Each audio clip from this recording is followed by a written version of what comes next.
learners, and welcome to our mathematics lesson. My name is Mshmaili Nyati, and this lesson is proudly brought to you by the Gauteng Department of Education.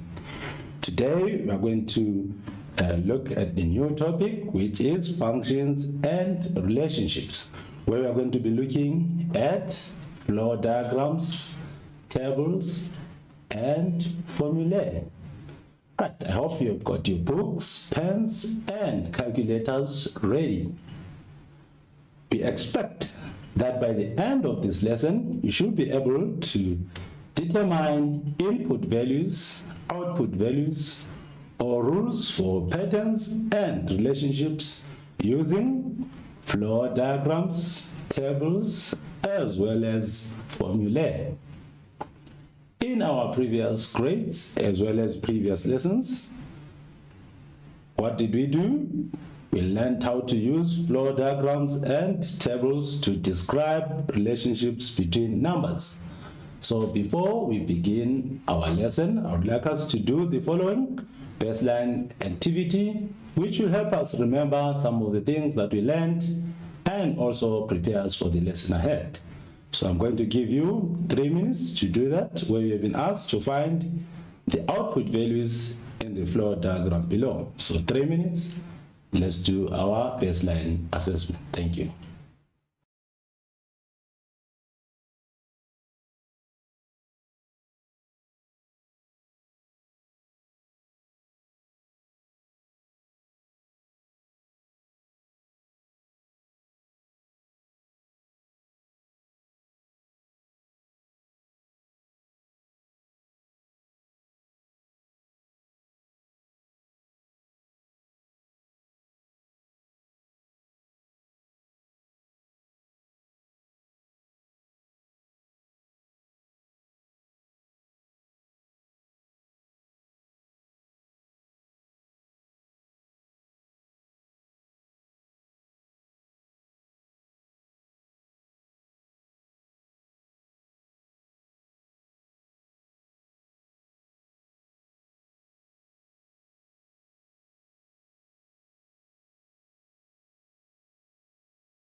Welcome back, grade 8 learners. Now let's go through our baseline activity together. We've been asked to find the output values in the flow diagram below. Right.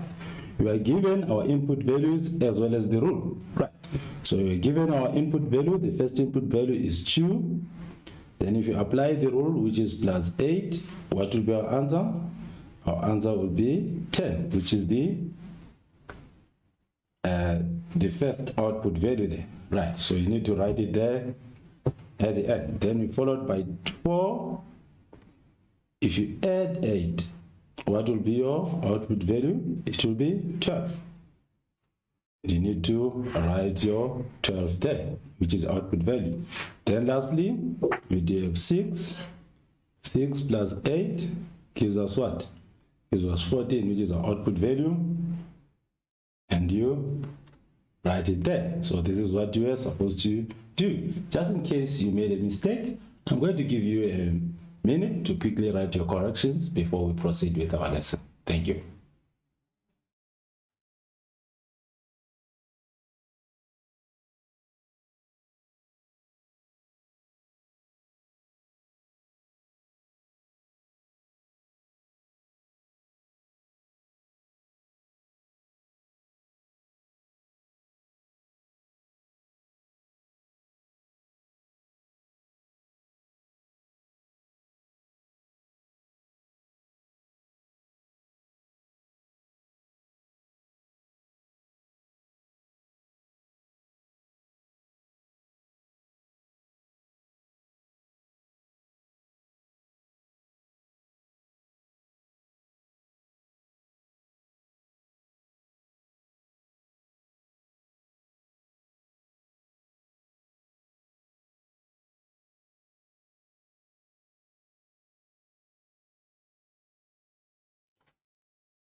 Hi, welcome back. Remember, you can interact with us on our WhatsApp number, which is 063-629-3655. Now let's begin our lesson by looking at some of the important terms that will help us understand our lesson. The first one is the flow diagram, right? Flow diagram is the mathematical diagram used to illustrate how to get an output value using a rule and an input value, just like we did in our baseline activity. Then we do have the rule. The rule describes the relationship between the input values and output values in the flow diagram. Then we do have the input value. The input value is the number substituted for the variable in a formula or rule. Then we do have the output value, which is the answer for a particular input value.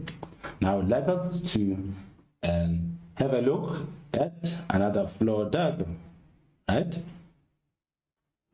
Where we are going to look at flow diagrams. Flow diagrams show how input values are changed into output values. We have already mentioned that, but we just emphasize it. Right, so flow diagrams show how input values are changed into output values. In this lesson, we are only going to be concentrating on how to find the output values. But in our next lesson, next week, you will find that we be given output values and then we need to find the input values. But for today, we have our input values and the rule, and we simply need to find the output values. Right. We use mathematical rules to tell us what operations to apply to these input values to get the output values. And the flow diagram is the same as an equation, but written in a different way. For example, if you are given an equation, y is equal to x plus 30. Right, if you are to express, or if you are to write that equation as a flow diagram, this is what we're going to have. The input value, which is x, right? X will be our input value, and plus 30 will be our rule. And then y will be our output value, right? Can you see? These two mean exactly the same thing. They represent the same processes, right? But now, because this is the flow diagram, we start by the input value, then the rule, and the output. Then we do have an equation, which is y is equal to x plus 30, right? So we are going to look at this at the equations at the third stage of our lesson. Now I would like us to have a look at this flow diagram, right? Which is a flow diagram that uses an expression in the rule. We have been asked to find the output values. We have been asked to find the output values, right? Now let's go through these together, right? I want you to pay attention because after this I'm going to give you a class activity which is more or less the same with this example, right? Here we do have our input value which is 10, right? So if you apply that input value into the rule, what do we get? What do we do? The same as the input value is 10, right? If you are to apply that into the rule, it is 10 plus 3, which gives us 13. Can you see that? We are substituting that input value into x, and we get 13. Second one, the input value is 15. If you substitute that 15, where there is x, what do you get? You get 18, right? And then we do have another input value which is 16. If you substitute 16, where there is x, 16 plus 3 gives us what? Gives us 19, right? But you will find that we do have different rules when we are dealing with our flow diagrams. So you must be able to substitute and in some cases apply BODMAS. You find that some of the rules include multiplication, more than one operation. You might find that there is multiplication, addition, and division. So you need to remember your BODMAS, right? Which tells us the order of operations, right? So now, having done this, I'm going to give you a class activity. Right? I hope you have seen how we managed to do the substitution there. Right. Now I'm going to give you a class activity where you have been asked to calculate the output values in the flow diagram below. Right. Our output values there are -5, -2, 0, 2, and 5. Then the rule there, as you can see, you first multiply by 2 and then subtract 5. Remember, as I was explaining there in the example, I gave you a hint on how to go about this kind of flow diagram, which has got more than one operation. So now I'm going to give you 5 minutes to do that. When we come back, we'll go through it together. Thank you.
Welcome back, grade 8 learners. Remember our WhatsApp number where you can give us your input or ask questions. Please feel free to do that. Now, let's go through our class activity together. We've been asked to calculate the output value in the flow diagram below. Right. If we have a look at our rule there, right, we do have more than 2 operations. So this reminds us of what? Of BODMAS, right? Right, which is brackets, other operations, divisions, multiplication, addition, and subtraction. Right, so in this case, we do have -5 multiplied by 2 minus 5. So according to BODMAS, what are we supposed to do? Right? We do the multiplication first, which is -5 times 2 gives us -10 minus 5. Right? So what do we do there? Remember how to deal with integers, right? We do have -10 minus 5. What do?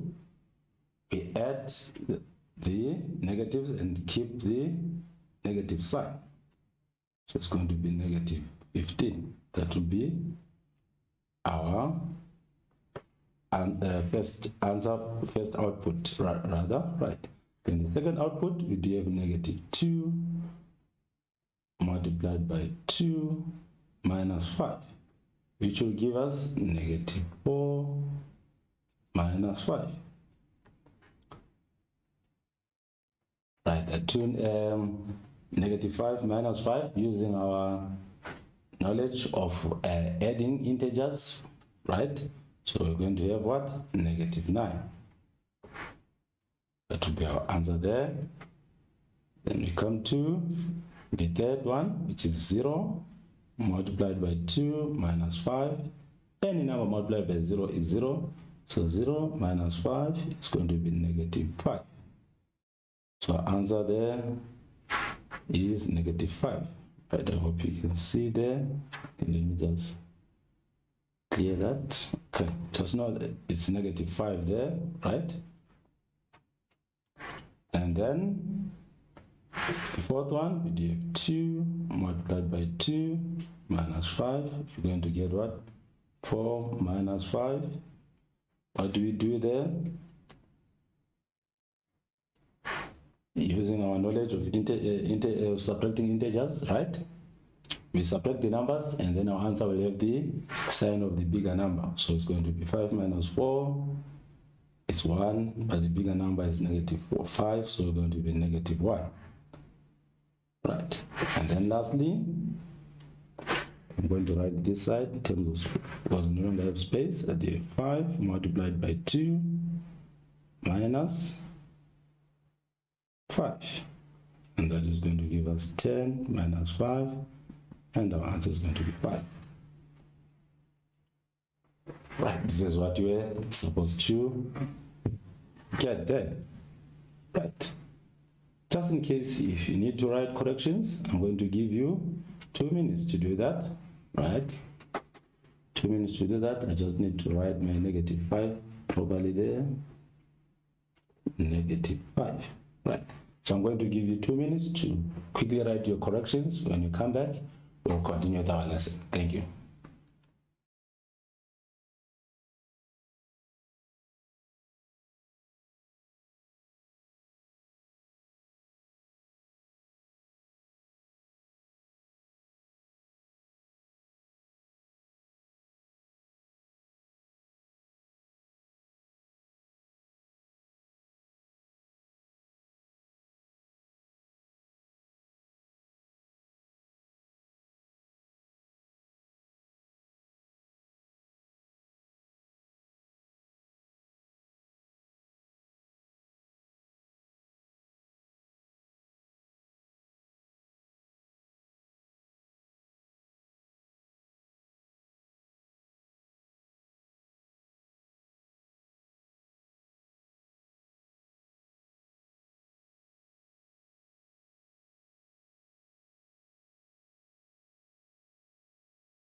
Welcome back, grade 8 learners. Remember to interact with us on our WhatsApp number, which is 063-629-3655.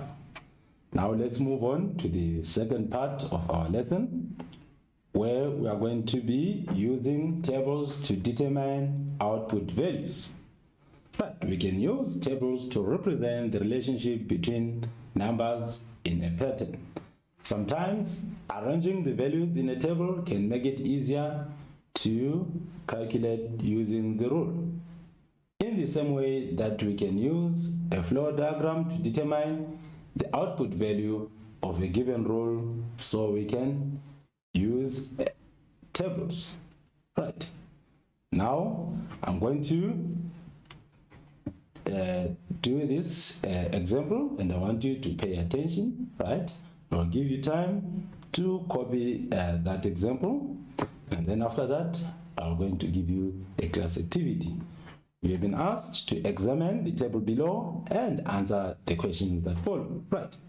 We do have the input value there represented by X, right? We do have a row there for input values represented by X, and a row there for the output value, which is represented by Y. And we do have this rule there, 3x minus 2. Right.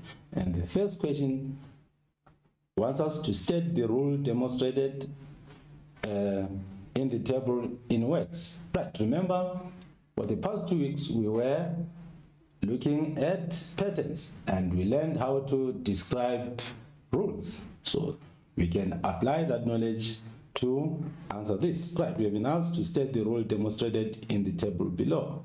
Right. Using my own words, I'll say that you multiply the input values, which are represented by X, right? Multiply the input values, which are X, by 3, and then subtract 2. Right. Remember, when we were dealing with number patterns, you find that our 3 was the constant difference, and then what we did, we multiplied the constant difference with the position of the term, and then once we get the product, we had to do something so that we come up with the term. So they are more or less the same, but for now let's just concentrate on this. Right. Multiply the input values, which is X, by 3, and then subtract 2. So this is what we expect you to do when you have been asked to state the rule demonstrated in your own words. Right. So I hope you master that. Are we together? Grade 8 learners, I hope you are following there. Do you need time to write that? Now I'll give you time in the second part of the question. Right. In the second part of the question, you are required to fill in the missing value in the table. Right. If you check my table now, I put another row in between the input and output value. That row is for me to do my calculations. Remember, this is the table, so you need to do your calculations within the table. Right. We are using tables to find the output value. The rule, to apply the rule there, right, what do?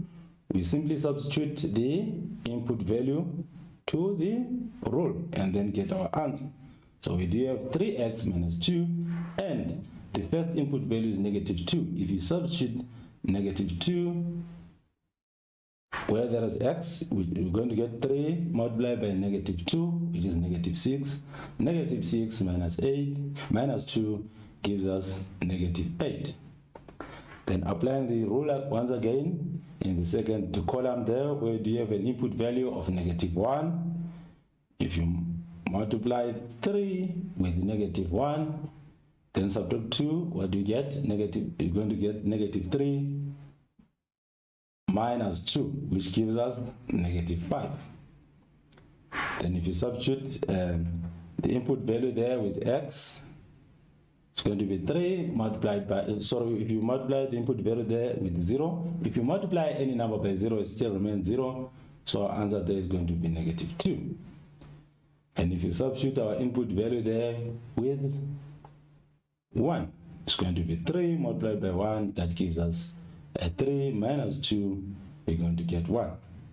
and then our last input value is 10 there, right? If you substitute 10 there where there is x, if you multiply 3 by 10, it's going to be 30 minus 2, you get 28.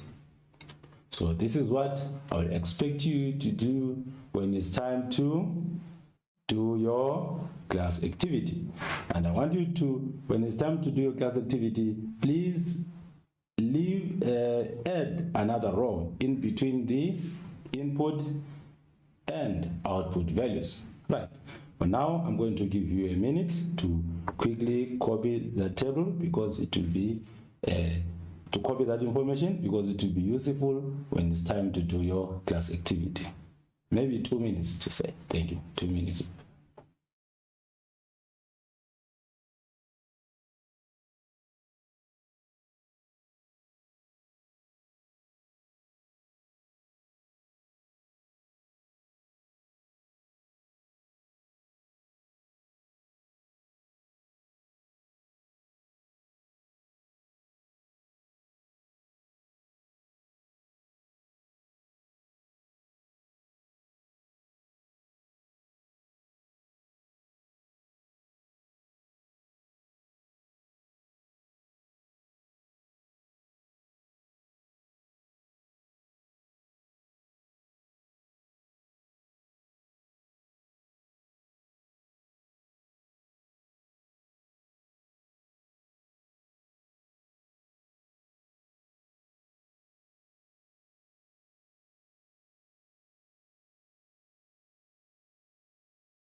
Welcome back, grade 8 learners. I hope you managed to copy that table, as it will be very useful when it's time to do your class activity. Right. Now I would like you to do the following class activity, where you've been asked to examine the table below and answer the questions that follow. Right. You've been asked first to state the rule demonstrated in the table in words. Remember, we did that in our example. And then lastly, you fill in the missing values in the table. Right. I want you to add another row there, right? Where you will show how you apply your rule, where you'll be showing your working, where you'll be showing your substitution, just like we did in our example. So now I'm going to give you 5 minutes to do that. When we come back, we'll go through our class activity 2 together. Thank you.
Welcome back, grade 8 learners. Remember to interact with us on our WhatsApp number, which is 063-629-3655.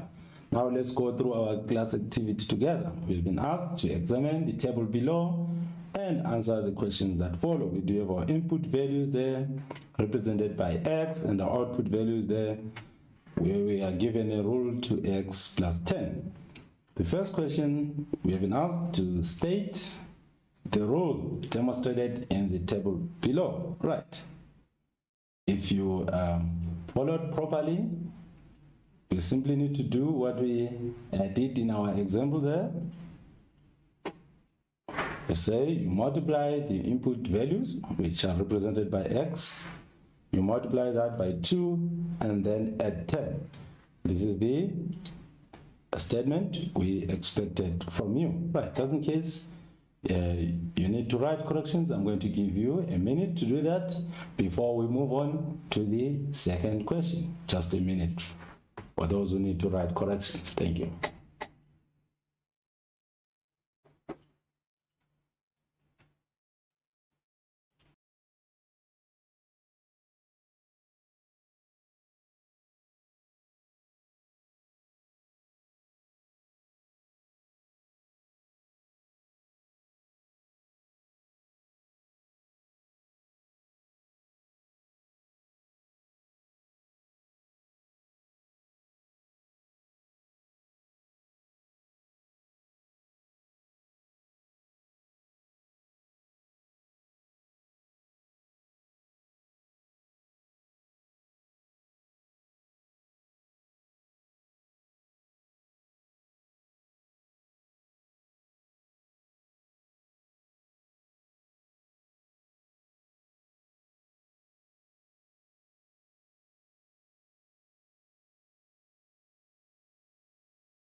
Welcome back.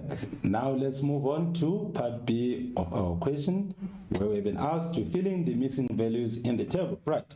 I told you that when answering this part of the question, you need to have another row in between the input and output values, where you're going to show your working, where you'll be substituting your input values into the rule. Right. So applying the rule there, right? Our first input value is x, so is 2, sorry. So we need to substitute 2 into x. If you substitute 2 into x, it's going to be 2 times 2, which gives us 4. 4 plus 10, we're going to get 14. All right. Then the second input value is 4. It's going to be 2 multiplied by 4 plus 10. It's going to be 16. It's 18, sorry. 2 multiplied by 4 is 8, then plus 10 is 18. Then the third one, if you multiply 2 by 6, you're going to get 12 plus 10, you're going to get what? 22. Then next one, if you substitute 8 into x, it's going to be 2 multiplied by 8, which is 16. 16 plus 10, you're going to get 26, right? And then lastly, if you substitute 10 to where there is x, you're going to have 2 multiplied by 10, which is 20 plus 10, and you're going to get 30. So this is what we expected you to do, and I also expected you to have that row where you're going to show your substitution within the table, right? And for those who need to write corrections, I'm going to give you 2 minutes to do that. When you come back, we'll continue with our lesson. Thank you.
Welcome back, grade 8 learners. Now let's move on to the third part of our lesson. And remember to contact us on our WhatsApp number, which is 063 629 3655. Right. Now we're going to be looking at how to use formulae, right, to determine output values. Remember, in the first part, we used flow diagrams to determine given input values for us to find the output values, right? And then in the second part of our lesson, we use what? Tables to determine output values. And now we are going to be using formulae to determine output values. And the formula is a mathematical expression comprised of numbers and symbols, each with a specific meaning. It defines the process we can use to work something out. We substitute the values we know, which in this case are input values, into the formula to calculate the values that we do not know, which are the output values. Remember, I said in this lesson, we're only going to be calculating output values given the input values, right? But we can do the reverse of that, but that is for another lesson. Now I'd like us to do the following example, right, where we've been asked to calculate the area represented by A of a triangle, right, and it is given by this formula, which is A is equal to half times B times H, which is half base times height. This formula is like a rule, right? We are told that if the base represented by B is 134 centimeters and the perpendicular height represented by H is 12 centimeters, determine the triangle's area represented by A. So just like we did when we were dealing with tables, right? We were given a what? A rule, and what we simply did is to substitute. But in this case, if you have a look there, we are substituting for two variables. That time we only substituted for one, right? If you are to do that there, you find that in some cases they write it as area is equal to half base times height. Remember, in algebra, sometimes we don't write the multiplication, so it still means the same thing. As long as they are next to each other, it shows that there is multiplication, right? And we need to insert the given values into the formula and solve for A, right? We are given the value for B, which is 134 centimeters, and also given the values for H, which is 12 centimeters. Substituting that into that formula, we are going to have half times 134 centimeters times 12 centimeters. Right, you can use your calculator there, and remember your units. If you are dealing with area, you are multiplying centimeters and centimeters. So what do? If you use your calculator there, you're going to get 804 centimeters squared, right? Because these units are multiplying each other. We know that if it's perimeter, the units stay the same, but if it's area, your unit comes in unit squared. So our answer there is going to be 804 centimeters squared, right? So now I'm going to give you a class activity, right, where you are given a formula and then you do the substitution. So just in case you need to quickly copy that before we do our class activity, I'm going to give you how long? Maybe a minute. Let's quickly copy that and then we move on to our class activity. Thank you.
Welcome back, grade 8 learners. Now, let's do our class activity 3. Right, I've got 2 questions there, right? So I'm going to give you 3 minutes to do question 1. Right, when you're done with question 1, that is when we'll move on to question 2. So for now, let's do question 1 for 3 minutes. Thank you.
Welcome back, grade 8 learners. Now let's go through question 1 together. Right.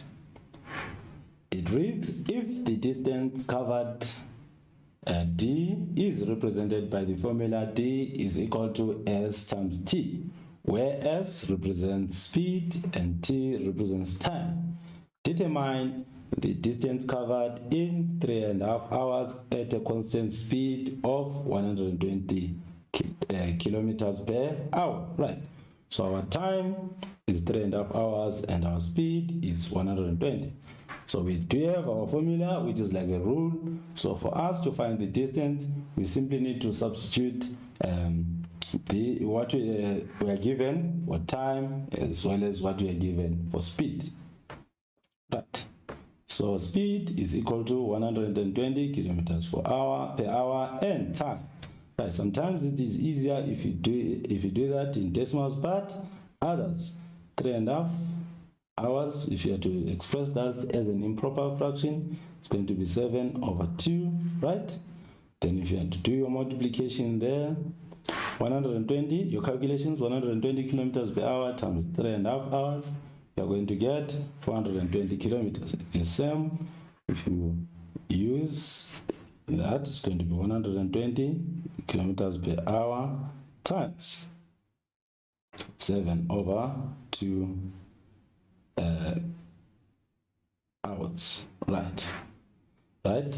So that there, you can say, if you multiply the 2 there, it's 1, 2 there, it's 60 multiplied by 7, so you're going to get 420 kilometers.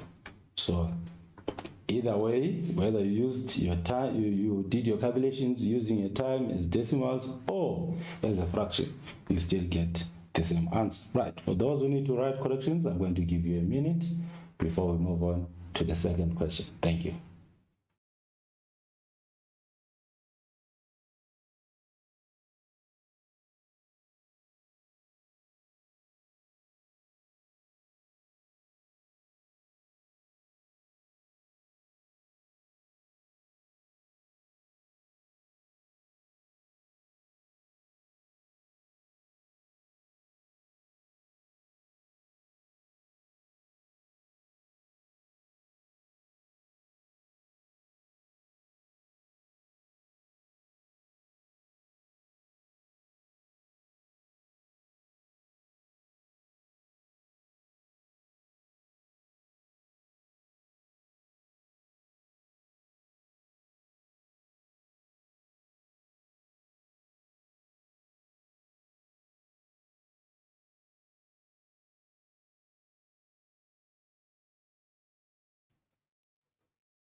Welcome back. Now let's move on to the second question. Once again, I'm going to give you 3 minutes to do that. When you come back, we'll go through it together. Thank you.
Welcome back, grade 8 learners. Now let's go through our second question together. Right.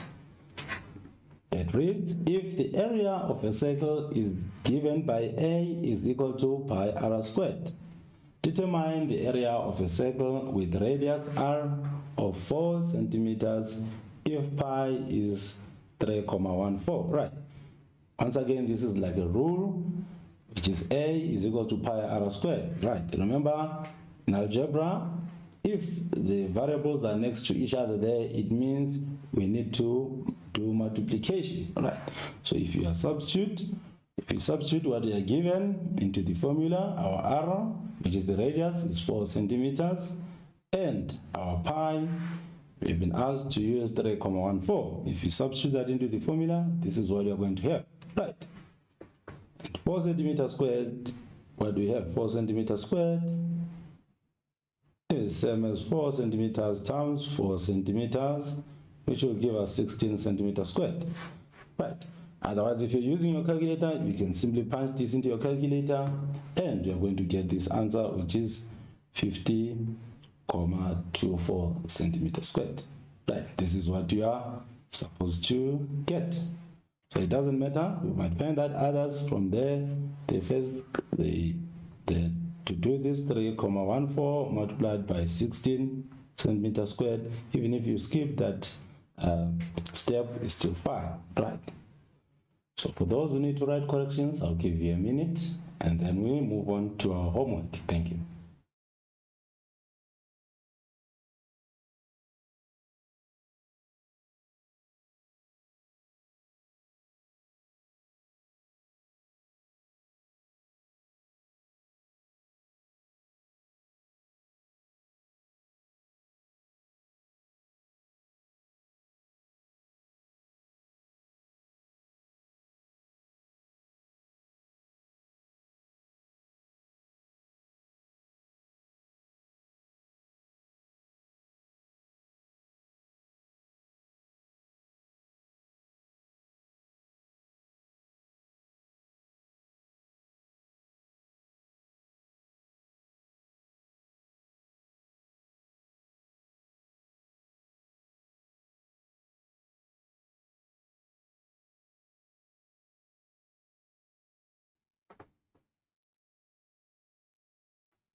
Welcome back, graduate learners. Now it's time for homework. As I always emphasize that in mathematics, the more we practice, the better we become, and we are also going to enjoy the subject. Now I want you to quickly copy that homework, or you can take a screenshot, or you may ask your colleague next to you there to write number 1 and then you write number 2. So quickly, 2 minutes, let's quickly copy the homework. Thank you.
Welcome back, grade 8 learners.